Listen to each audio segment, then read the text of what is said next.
பரிசுத்த கர்த்தருடைய நாமத்துக்கு ஸ்தோத்திரம். கங்கை நதி வாரணாசி, காசி பனாரஸ் என்று சொல்வார்கள். அந்த இடத்துல கங்கை நதியிலே நாங்கள் போய் கொண்டிருக்கிறோம். நான் பாஸ்டர் மாறன் மற்றும் அவருடைய நண்பர் ராஜன் மூவரும் போய் கொண்டிருக்கிறோம். நான் இப்போது வாரணாசியில் இருக்கிறேன்.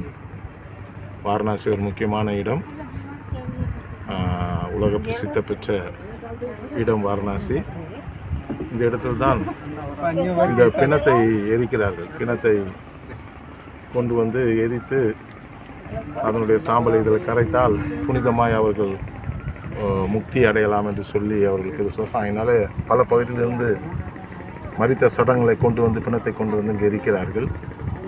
இதை நாங்கள் பார்த்து கொண்டு தான் இருக்கிறோம். இப்பொழுது இந்த கங்கை நதியிலே நான் போய் கொண்டிருக்கிறேன். புனித நதி என்று சொல்கிறார். ஆனால் உண்மையான புனித நதி எது என்றால் இயேசு கிறிஸ்துவனுடைய கல்வாரி சிலுவையிலிருந்து சிந்தப்பட்ட அந்த இரத்த நதி தான். இயேசுவின் கல்வாரி நதி தான், அந்த இயேசு கிறிஸ்துவின் ரத்தம் தான் நம்முடைய சகல பாவங்களை நீக்கி நம்ம சுத்திகரிக்கும். இயேசுவின் நாமம், இயேசுவின் ரத்தம், இயேசு சிலுவையில் சிந்தின ரத்தம் அந்த சிலுவையின் கீழே வந்து அந்த கல்வாரி நதி இந்த உலகத்தில் இருக்கிற எல்லாரையும் பரிசுத்தப்படுத்த முடியும். அதனால் இந்த இடத்துல நாங்கள் வந்து இதை ஜெபிக்கிறதுக்காக வந்திருக்கிறோம். நான் பாஸ்டர் மாறன், ராஜன் மூவரும் ஒரு ஜெப வாக் மாதிரி, ஜெப யாத்திரை மாதிரி செய்து கொண்டிருக்கிறோம். ஜெபத்தோடு இந்த இடத்தை ஆண்டவர் மாற்றும்படியாக நாங்கள் ஜெபிக்கிறோம். வாரணாசிக்காக ஜெபித்துக் கொள்ளுங்கள், உத்தரப்பிரதேசத்துக்காக ஜெபித்துக் கொள்ளுங்கள்.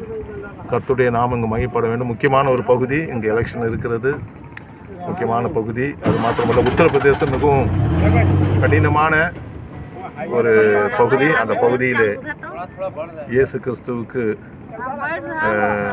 அவருடைய சுவிசேஷம் அறிவிப்பதற்கு அதிக விரோதமும், சபைகள் நடத்துவதற்கு அதிக தடைகளும் இருக்கிறது. எல்லாவற்றையும் ஆண்டவர் உடைத்து, ஆண்டவர் இந்த வாரணாசியில் பெரிய காரியங்கள் செய்யும்படியாக, உத்தரப்பிரதேசத்தில் பெரிய காரியம் செய்யும்படியாக நீங்கள் ஜெபித்துக் கொள்ளுங்கள். அதற்காக இந்த வீடியோவை நான் ஆண்டவருடைய நாம மகிமைக்காக உங்களுக்கு சமர்ப்பிக்கிறேன்.